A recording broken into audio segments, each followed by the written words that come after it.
Et si une troupe d'acteurs épuisés, devenus prisonniers d'une série qu'ils ont fini par détester, se retrouvaient soudainement projetés à l'intérieur de cette même fiction? C'est le point de départ d'un des films les plus surprenants de 1999. Galaxy Quest est arrivé sur les écrans dans les habits d'une comédie légère, mais sous les blagues et les costumes extraterrestres se cachait quelque chose d'infiniment plus ambitieux. Un film qui comprenait vraiment, profondément, pourquoi la science-fiction compte pour ceux qui l'aiment.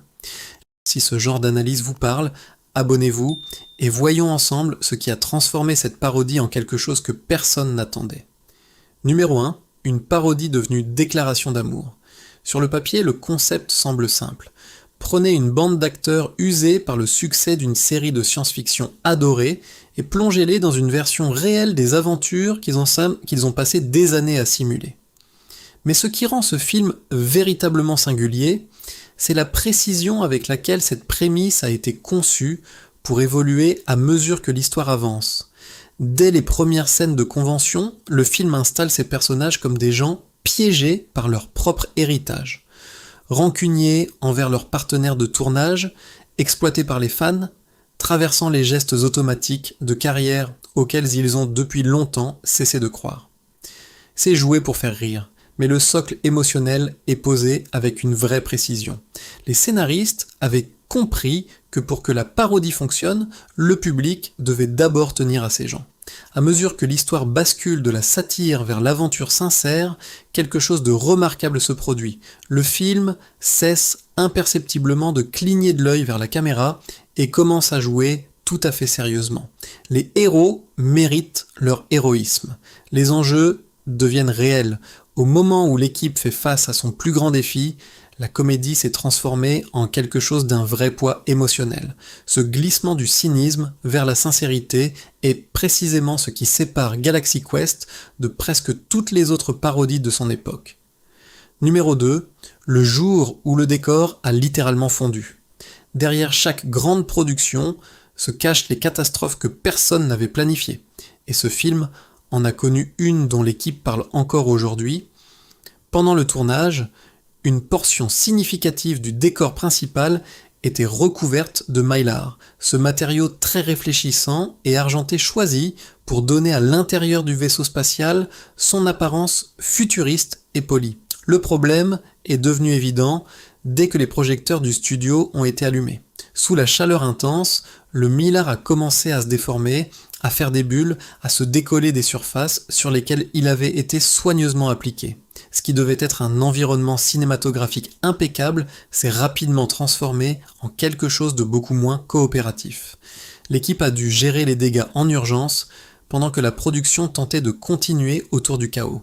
C'est un moment dans les coulisses qui capture parfaitement la nature imprévisible du tournage. Des solutions ont été improvisées, les plannings ont été bouleversés et l'équipe a dû s'adapter sous pression. Tout comme l'équipage fictif qu'il filmait, le résultat final à l'écran ne laisse aucune trace de l'épreuve, ce qui est peut-être le meilleur témoignage de la façon dont la production s'en est finalement remise. Numéro 3. Un conflit de casting a tout changé. Peu de décisions à Hollywood pèsent plus lourd que le choix d'un acteur principal. Et dans ce cas précis, un désaccord sur exactement ce choix a fondamentalement altéré l'ensemble du projet. Ce qui a souvent été décrit en termes vagues comme un départ créatif était en réalité un conflit direct sur qui devait se tenir au centre du film. Le réalisateur Harold Ramis avait une vision précise. Il voulait Alec Baldwin pour le rôle de Jason Nesmith, un interprète dont l'intensité théâtrale lui semblait juste pour le personnage. Le studio, en revanche, avait un autre nom en tête. Tim Allen, dont le background comique et l'attrait populaire en faisaient l'option commercialement plus attractive. Ramis ne pouvait pas réconcilier les deux visions et a choisi de quitter le projet entièrement. Ce départ a ouvert la porte à Dean Parisot pour prendre la relève comme réalisateur et Allen avait été casté dans le rôle principal. Avec le recul, il est fascinant de considérer à quel point le film aurait pu être différent avec Ramis aux commandes et Baldwin dans le rôle. La version que le public a finalement vue, plus chaleureuse, plus comique, plus sincère, doit une grande partie de son identité à une dispute de casting que la plupart des spectateurs n'ont jamais su. Numéro 4, le studio l'a vendu tout de travers. Attirer les spectateurs dans les salles pour un film qui défie toute catégorisation facile est l'un des défis les plus anciens d'Hollywood, et Galaxy Quest a posé ce défi dans toute son ampleur. DreamWorks a eu du mal à trouver le bon angle pour vendre un film qui était simultanément une comédie, une aventure de science-fiction et un hommage profondément sincère à un genre que la plupart des studios traitaient comme une niche.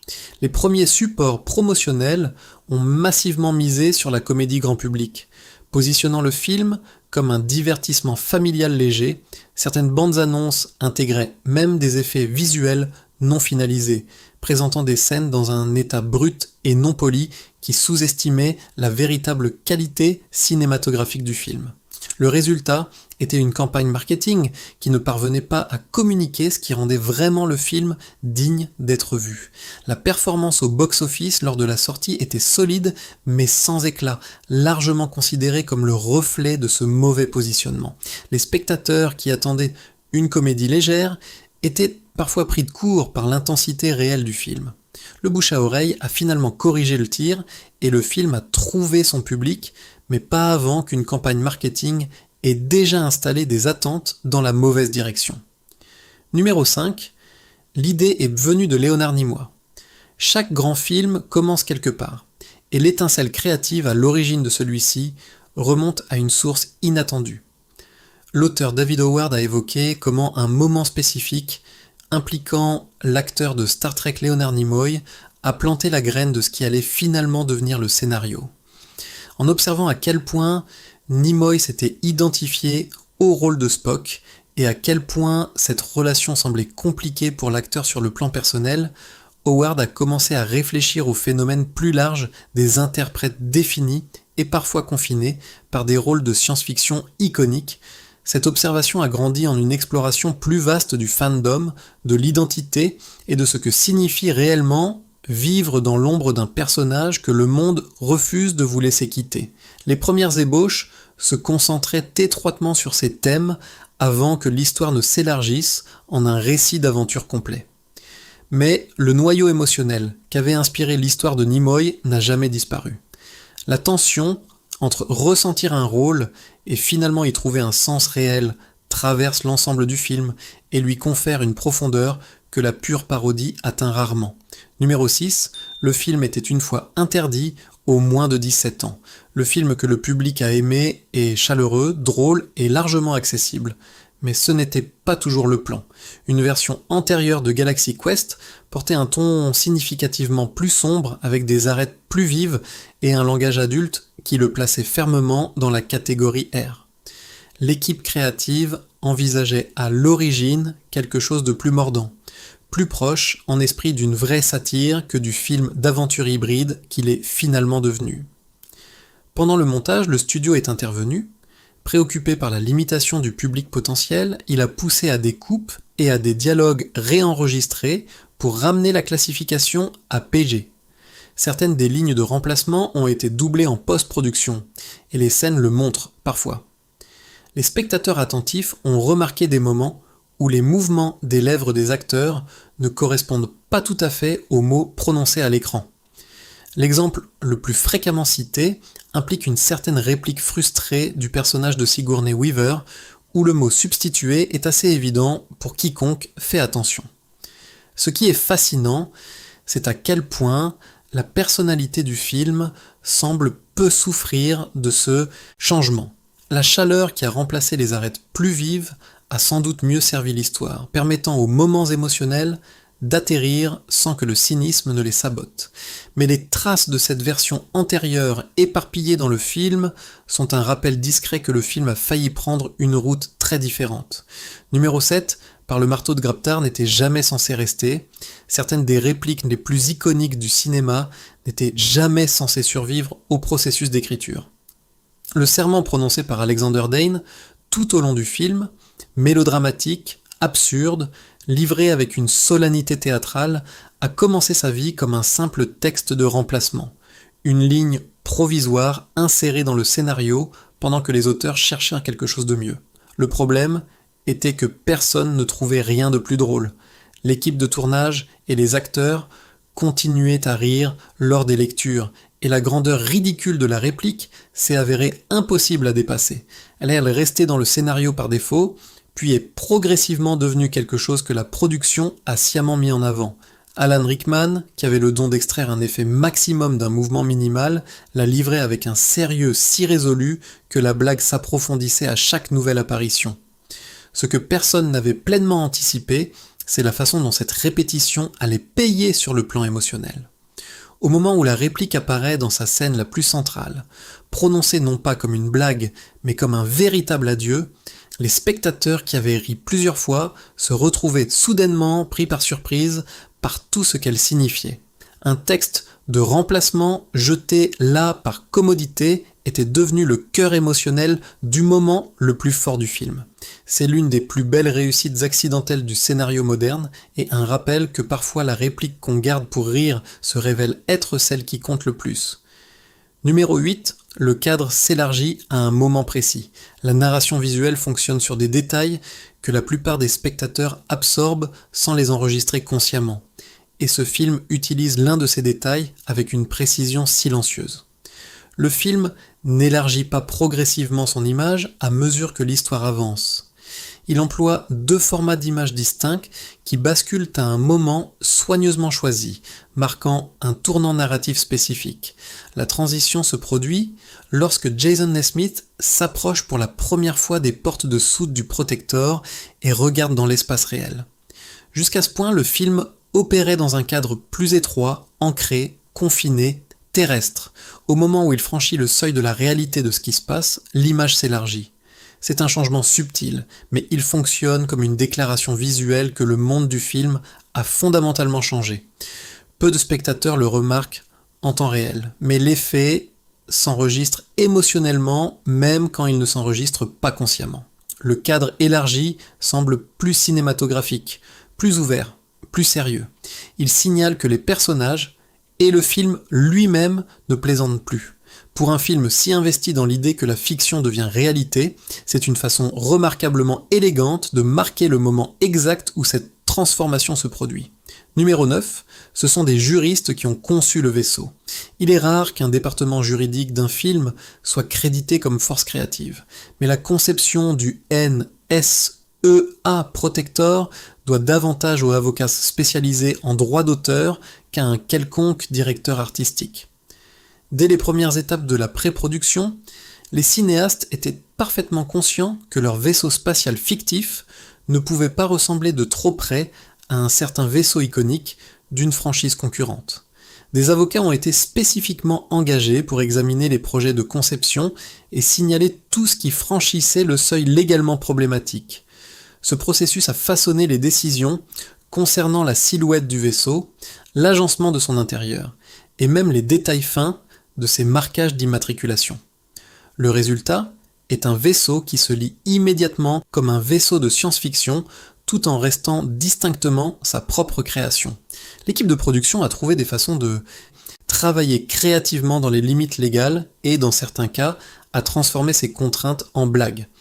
Le numéro d'immatriculation du vaisseau était discrètement noté dans les documents de production comme NTE, signifiant Not the Enterprise, pas l'Enterprise. La conception finale réussit sur les deux tableaux simultanément. Elle est suffisamment familière pour que le public comprenne immédiatement quel type de vaisseau c'est, mais assez distincte pour appartenir entièrement à cette histoire. Numéro 10, Weaver a été bloqué par Ramis. Il existe une supposition persistante selon laquelle les dirigeants du studio auraient été responsables de toute résistance à caster une grande star dans un rôle de soutien. Mais la réalité derrière le chemin de Sigourney Weaver vers ce film est plus précise que ça. L'obstacle n'était pas une prudence d'entreprise, c'était le réalisateur original lui-même. Harold Ramis avait une position claire. Il ne voulait pas d'acteurs ayant des associations fortes existantes avec la science-fiction. Son raisonnement était ancré dans une préoccupation concernant la distraction du public. Les visages reconnaissables du genre sortiraient les spectateurs du monde fictionnel soigneusement construit du film. Weaver, dont l'identité avait été significativement façonnée par la franchise Alien, tombait précisément dans cette catégorie. Tant que Ramis était attaché au projet, la porte était effectivement fermée. Quand Ramis est parti suite au conflit de casting évoqué plus tôt, cette restriction est partie avec lui. Dean Parisot n'a apporté aucune réserve de ce genre au projet et Weaver a été approché et casté. Son interprétation, jouant une actrice qui existe principalement pour répéter ce que dit l'ordinateur du vaisseau et avoir l'air bien en le faisant, est devenue l'une des sources de comédie constante du film. Le rôle aurait facilement pu être ingrat, mais elle y a apporté suffisamment de conscience de soi et de sens du rythme pour le rendre mémorable. Numéro 11, la voix des Termiens avait un secret. Créer une espèce extraterrestre convaincante exige bien plus que du design de costume et du maquillage. La voix doit faire un travail considérable. Pour les Termiens, cette voix a émergé non pas d'une équipe de concepteurs sonores, mais de l'instinct d'un seul acteur lors d'une audition précoce. Ce qu'Enrico Colantoni a apporté dans la salle ce jour-là est devenu le modèle sonore d'une civilisation entière. La technique qu'il a utilisée puisait dans une formation d'acteur formelle, spécifiquement une méthode de production du son depuis une position inhabituelle dans le conduit vocal, donnant à sa parole une qualité rauque, légèrement essoufflée, qui semblait véritablement non humaine, sans tomber dans la parodie. Le réalisateur Dean Parisot a réagi immédiatement. Plutôt que d'ajuster ou de raffiner ce que Colantoni avait fait, il l'a reconnu comme exactement la bonne base et a demandé au reste des acteurs jouant des Termiens d'étudier et de le reproduire. Le résultat est l'une des réussites techniques les plus discrètes du film. Chaque Termien dans le film semble appartenir à la même espèce, non pas grâce à un traitement en post-production, mais parce qu'un groupe d'acteurs a appris à produire la même qualité vocale inhabituelle à l'oreille. Cela donne aux extraterrestres une cohérence qui les rend véritablement crédibles, ce qui compte énormément dans un film où le public doit accepter que ces créatures aient traversé la galaxie pour retrouver un groupe d'acteurs de télévision. Numéro 12, la blague de la chemise rouge était réelle. Peu de ressorts comiques du film sont plus fermement enracinés dans l'histoire réelle du genre que l'histoire de Guy Fligman, un figurant de la série télévisée originale qui n'a jamais eu de nom de personnage, jamais eu de rôle défini, et passe tout le film convaincu qu'il va rencontrer une fin terrible. La blague est suffisamment précise pour récompenser les fans et suffisamment accessible pour divertir tout le monde. La tradition du membre d'équipage sacrifiable remonte au premier jour de Star Trek, où un schéma s'est rapidement dégagé. Les personnages introduits, sans historique établi, avaient tendance à ne pas survivre à l'épisode. Le public a commencé à l'anticiper, puis à en plaisanter, et finalement le trope est devenu l'une des conventions les plus reconnaissables de toute la science-fiction. Fligman existe comme un hommage affectueux à chaque membre d'équipage anonyme qui a jamais enfilé un uniforme et n'a pas atteint le générique de fin. Sam Rockwell a parfaitement compris ce qu'on lui avait confié et s'y est consacré entièrement. Sa performance est construite sur une panique soutenue, à peine contenue. Le jeu d'un homme qui a regardé suffisamment la série pour savoir précisément quel est son rôle probable dans l'histoire. La comédie physique est tranchante, le timing impeccable et l'arc final du personnage paie la mise en place avec une vraie satisfaction. Numéro 13, un pari de casting à payer. Le personnage de Laliari, chaleureuse, dévouée et véritablement étrangère d'une façon qui reste complètement touchante, nécessitait une interprète capable de faire quelque chose de très spécifique, jouer une extraterrestre avec une telle sincérité que la comédie autour d'elle ne diminue jamais la réalité émotionnelle qu'elle apporte au rôle. Trouver cette interprète s'est avéré être l'une des décisions les plus délicates du processus de casting. La directrice de casting avait vu un nombre significatif d'auditions sans trouver quelqu'un qui semblait juste. Quand Missy Pyle est entrée dans la salle, la réponse a été immédiate. Mais la décision de la soutenir face à d'autres options comportait des enjeux professionnels réels. La directrice de casting prenait un risque en militant fortement pour une interprète qui était à ce stade relativement inconnue au niveau du long métrage. Les réputations dans ce secteur se forgent précisément sur ce type de choix. Le pari à payer dans chaque scène où Pyle apparaît. Elle joue le dévouement du personnage avec une sincérité totale, sans jamais le saper par une distance ironique, ce qui est précisément pourquoi c'est si drôle et si étrangement touchant en même temps. Numéro 14, Le secret de jeu de Shea Whigham. Chaque film d'ensemble a au moins un interprète qui vole les scènes discrètement sans sembler essayer. Et dans ce cas, cet interprète est Tony Shalhoub. Tandis que ses partenaires de jeu incarnaient la panique, l'ego et la crise existentielle, Shalhoub a construit un personnage défini presque entièrement par un sens du calme inébranlable, presque pharmacologique. Le contraste à lui seul est constamment hilarant, le choix était entièrement délibéré. Plutôt que de refléter l'énergie décuplée autour de lui, Shalhoub a décidé que le sergent technicien Chen répondrait à chaque nouvelle crise, rencontres extraterrestres, téléportation, expérience de mort imminente, avec la même tranquillité douce et légèrement distraite. Là où les autres personnages escaladent, Chen se contente de traiter l'information. Cette approche a créé une performance construite sur un espace négatif, où l'humour réside dans ce que le personnage ne fait pas, plutôt que dans ce qu'il fait. De petits détails physiques ont renforcé la caractérisation tout au long du tournage. Le grignotage quasi constant, qui est devenu l'un des traits distinctifs de Chen, n'était pas écrit en détail. Il a évolué à mesure que Shalhoub trouvait des façons d'exprimer visuellement un homme qui reste ancré dans les plaisirs physiques immédiats, quel que soit le chaos qui l'entoure. Le résultat est une performance qui fonctionne sur une fréquence complètement différente de tous les autres dans le film, et le contraste rend la comédie et la dynamique d'ensemble considérablement plus riches. Numéro 15, L'école des aliens les a fait bouger différemment. Le costume et le maquillage peuvent établir l'apparence d'une espèce extraterrestre, mais le mouvement est ce qui fait vraiment croire à une audience. Pour les acteurs jouant les Termiens, avoir l'air d'y appartenir n'allait jamais suffire. La production avait besoin qu'ils habitent leur corps d'une façon qui semblait authentiquement non humaine, et y parvenir nécessitait une approche structurée de la préparation physique. La solution a été une période informelle mais intensive de travail sur le mouvement que la troupe a surnommé Alien School, l'école des aliens.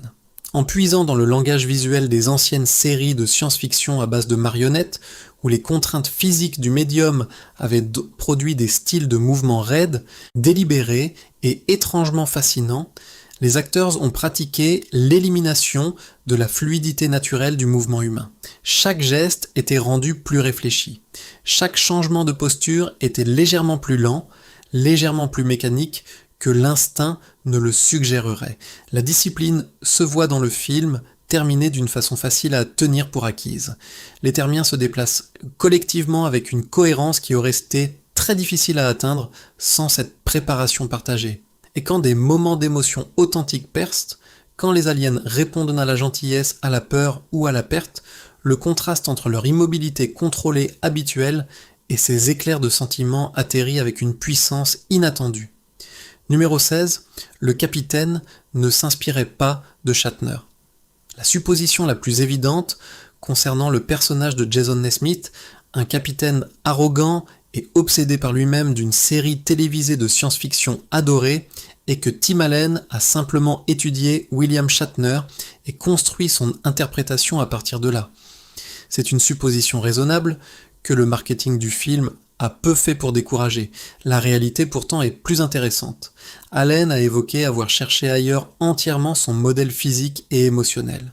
L'acteur vers lequel il revenait sans cesse était Yul Brynner, spécifiquement la présence de commandement royal, presque impérieuse que Brynner apportait à des rôles dans des films comme Les 7 mercenaires et Le Roi et moi. Là où le style fameux de Shatner penche vers une intensité sincère et une livraison de textes rythmiques, Brynner projetait quelque chose de plus architectural, un homme qui occupe l'espace comme si celui-ci lui appartenait de droit. C'est cette qualité, selon Allen, qui était plus proche de ce dont Nesmith avait réellement besoin. Le choix porte ses fruits tout au long du film d'une façon qui n'est pas immédiatement évidente. L'arc de Nesmith exige que le public croie que cet homme, vaniteux, difficile et profondément insécure sous la vantardise, peut de façon crédible devenir un vrai leader quand la situation l'exige. Une imitation de Shatner, aussi habile soit-elle, aurait maintenu le personnage à une distance comique. L'influence Briner lui a donné une fondation d'autorité authentique qui rend la transition de la parodie vers le héros mérité plutôt que commode.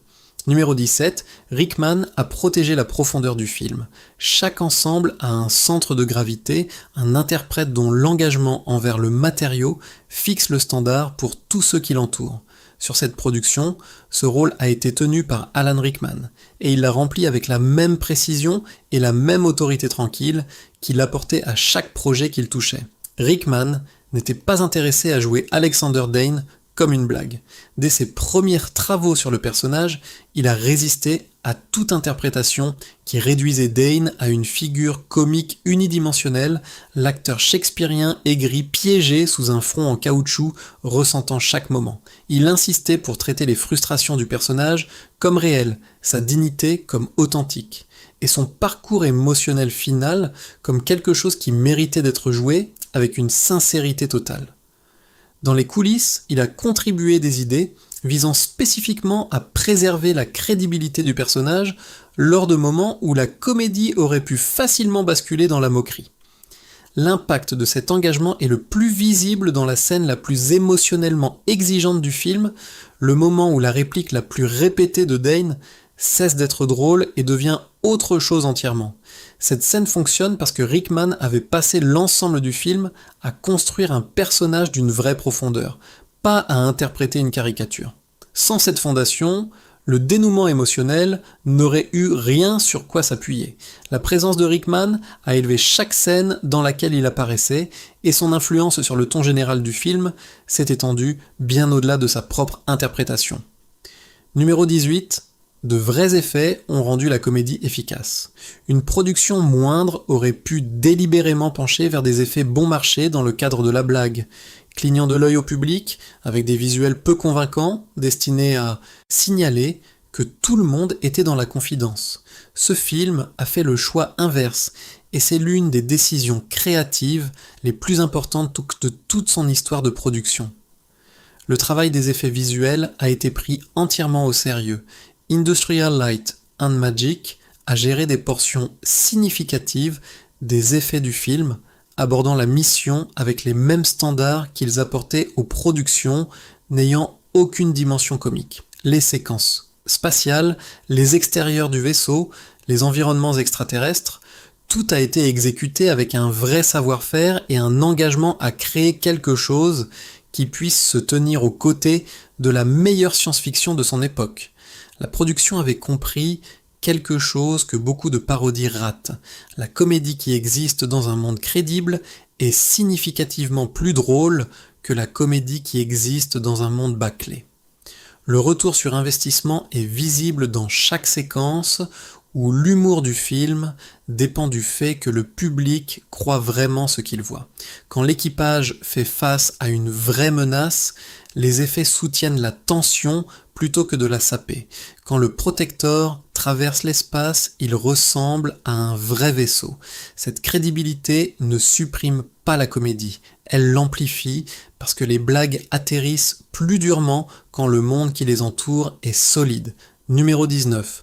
Le faux fandom est devenu une vraie campagne marketing. Vendre un film qui existe dans l'espace entre la parodie et la sincérité exige une approche marketing capable d'opérer dans le même registre. La campagne construite autour de cette sortie a tenté quelque chose de véritablement inhabituel pour son époque. Plutôt que de simplement annoncer le film comme une comédie sur une série télévisée fictive, l'équipe s'est engagée à présenter cette série fictive comme si elle avait véritablement existé. Un faux documentaire a été produit, présentant les acteurs et l'histoire de Galaxy Quest, la série télévisée, pas le film, comme un vrai morceau d'histoire culturelle. Des interviews, des archives et des apparitions à des conventions ont été assemblées avec suffisamment de conviction pour brouiller la ligne entre fiction et promotion. Le site officiel approfondissait l'illusion, conçu pour ressembler à une véritable communauté de fans qui avait grandi autour de la série pendant des décennies, plutôt qu'à un portail marketing de studio construit quelques semaines avant la sortie. Ce qui rend cette campagne remarquable avec le recul, c'est à quel point l'instinct sous-jacent était en avance sur son temps.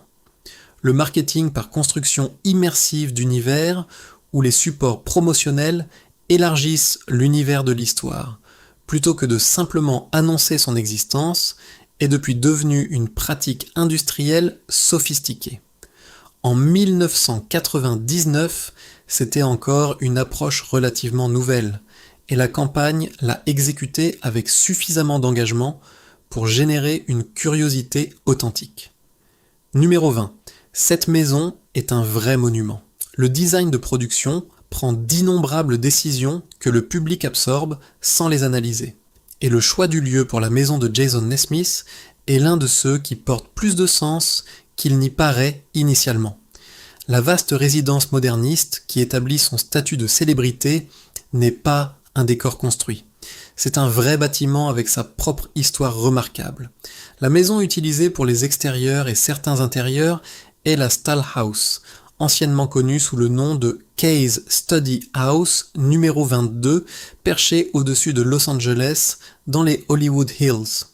Conçue par l'architecte Pierre Koenig et achevée en 1960, elle est devenue l'une des pièces d'architecture résidentielle les plus photographiées au monde, principalement grâce aux images iconiques de Julius Shulman, montrant ses pièces aux murs de verre suspendus au-dessus de la ville scintillante en dessous. Son apparence dans des films, des publicités et des séances photos au fil des décennies lui a conféré un statut presque mythologique dans la culture visuelle de Los Angeles. Le choix fonctionne à plusieurs niveaux pour le film. La maison se lit immédiatement comme le domicile de quelqu'un qui a atteint un type spécifique de succès hollywoodien, visible, élégant et conçu pour impressionner plutôt que simplement pour abriter. Elle place Naismith fermement dans une tradition d'excès de célébrité tout en connectant le film à une histoire visuelle plus large de Los Angeles que les spectateurs attentifs reconnaîtront. Numéro 21, le DVD proposait une piste en langue extraterrestre. Les sorties vidéo de la fin des années 1990 tâtonnaient encore avec les contenus bonus. La plupart des disques offraient une bande-annonce, peut-être un court documentaire sur les coulisses et peu d'autres choses. L'édition DVD de ce film avait d'autres idées. Parmi ces suppléments figurait quelque chose qui n'avait essentiellement aucun précédent. Une piste audio alternative complète présentant l'intégralité du film doublée en langue termienne. La piste n'était pas un gadget assemblé négligemment en post-production. Elle a nécessité que le casting vocal revienne et interprète le film complet dans le dialecte extraterrestre qu'Enrico Colantoni avait initialement développé sur le plateau, étendant cet univers vocal d'une poignée de personnages à chaque ligne de dialogue du film.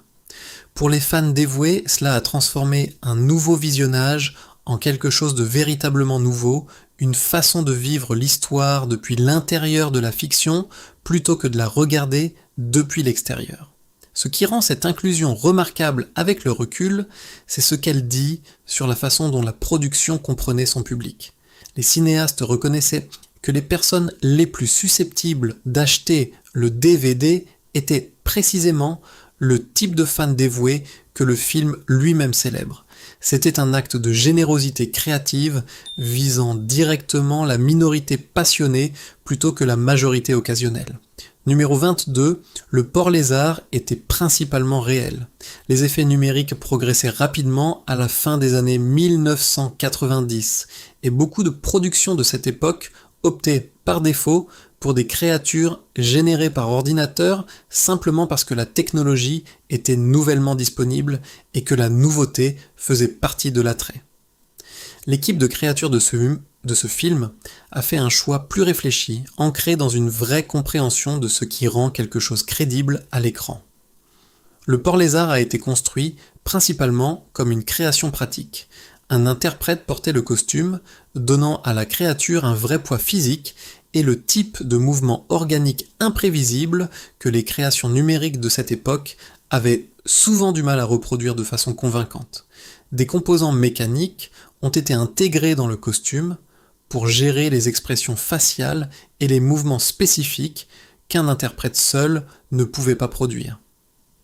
La combinaison a donné à la créature une présence qui s'est enregistrée immédiatement comme quelque chose habitant véritablement l'espace physique de la scène plutôt qu'y avoir été composé après.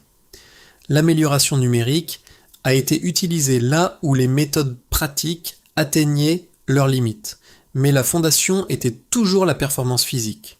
Le porc lézard apparaît à l'écran pendant un temps relativement court, mais sa qualité tactile et physique laisse une impression qui perdure. C'est une créature qui semble exister, ce qui est un accomplissement considérablement plus difficile qu'il n'y paraît. Numéro 23. Des références de science-fiction cachées partout.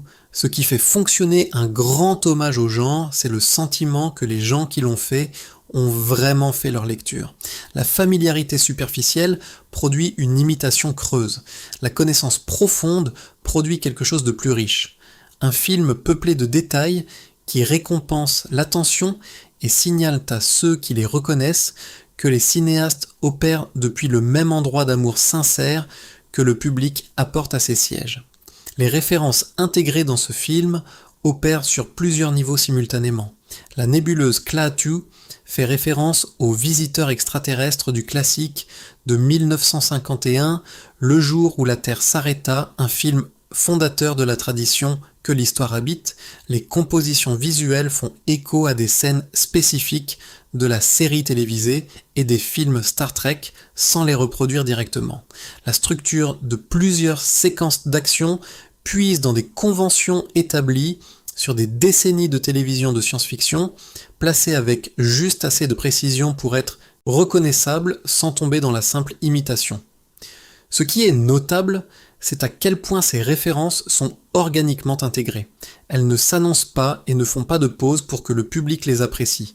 Elles existent comme faisant partie du tissu du film, visibles pour ceux qui savent où regarder et invisibles pour ceux qui ne le savent pas. Ce découpage est une marque de vrai savoir-faire. Numéro 24. Une comédie a remporté les plus grands prix de science-fiction. La communauté de science-fiction a son propre écosystème de récompenses, et elle n'étend généralement pas sa reconnaissance aux comédies. Les prix du genre ont tendance à aller vers des œuvres qui s'engagent sérieusement avec des idées spéculatives, qui construisent des mondes avec rigueur, qui traitent leurs sujets avec la solennité que la communauté juge méritée. Une parodie, aussi affectueuse soit-elle, n'attendrait normalement pas à concourir dans cet espace. Les Saturn Awards, décernés annuellement par l'Académie des films de science-fiction, de fantasy et d'horreur, ont reconnu le film dans plusieurs catégories après sa sortie. Plus significativement, il a remporté le Hugo Award de la meilleure présentation dramatique en 2000, l'un des honneurs les plus prestigieux de la science-fiction, voté par la communauté elle-même. C'était le premier et pendant longtemps, l'unique film comique à recevoir cette distinction. Les votants n'étaient pas ironiques. Ils reconnaissaient que ce que le film avait accompli méritait véritablement de se tenir aux côtés du travail le plus sérieux du genre. La reconnaissance représentait la communauté de science-fiction, déclarant formellement que ce film avait gagné sa place dans la tradition qu'il célébrait. Ce type de validation, depuis l'intérieur du genre, confirmait quelque chose que les meilleurs moments du film avaient déjà suggéré, que le plus sincère hommage à la science-fiction jamais réalisé était arrivé sous la forme d'une comédie. Numéro 25, les acteurs de Star Trek l'ont pleinement adopté. Le test ultime de tout hommage est de savoir si les personnes honorées se reconnaissent réellement dedans. Et dans ce cas, le verdict de la communauté Star Trek est arrivé clairement et sans réserve. Des membres de la distribution, à travers la longue histoire de la franchise, ont parlé chaleureusement du film. Mais quelques réponses se sont distinguées par leur enthousiasme spécifique. Patrick Stewart, dont son propre capitaine de télévision autoritaire faisait de lui un point de référence évident pour toute l'histoire, a admis avoir ri si fort lors de son premier visionnage qu'il a dû quitter la salle pour se reprendre. La réponse de Will Wheaton est allé encore plus loin. Il a déclaré que c'était le meilleur film Star Trek jamais réalisé, une déclaration qui a généré une attention considérable et qu'il a maintenue dans des interviews depuis. Ses réponses n'étaient pas des soutiens polis offerts sous obligation promotionnelle. C'étaient des expressions authentiques de reconnaissance de la part de personnes qui comprenaient précisément ce que le film faisait et apprécièrent la profondeur du savoir-faire derrière lui. Ce que ces réponses confirment, c'est quelque chose que le film argumentait depuis sa scène d'ouverture. Qu'aimer quelque chose suffisamment profondément pour comprendre ses défauts, ses conventions et sa logique émotionnelle est la forme de respect la plus élevée qu'on puisse lui témoigner. Galaxy Quest connaissait Star Trek suffisamment bien pour le taquiner, l'honorer et finalement capturer quelque chose de vrai sur les raisons pour lesquelles il compte pour les gens à qui il compte. Quand les acteurs qui avaient construit cet héritage ont répondu avec un enthousiasme sincère plutôt que de la défensive, cela a complété l'art propre du film, une parodie qui a mérité l'embrasse totale de la chose qu'elle célébrait. Peu de films de quelque genre que ce soit peuvent revendiquer ce type de dénouement, à la fois à l'écran et en dehors. Galaxy Quest perdure parce qu'il a compris quelque chose que la plupart des parodies ne comprennent jamais, que la meilleure façon d'honorer quelque chose est de le prendre complètement au sérieux. Chaque prise de risque créative évoquée dans cette vidéo, de l'insistance tranquille de Rickman sur la vérité émotionnelle à la décision d'engager des studios d'effets de premier rang pour une comédie, pointe vers une production qui croyait vraiment en ce qu'elle faisait. Les blagues atterrissent parce que le film les signifie, les moments émotionnels touchent parce que le film les a mérités. Si cette plongée en profondeur dans l'une des productions les plus sous-estimées de 1999 vous a donné envie de plus, likez la vidéo, abonnez-vous pour ne jamais manquer un autre voyage dans les coulisses des films qui nous ont façonnés. Et dites-moi dans les commentaires quel secret vous a le plus surpris.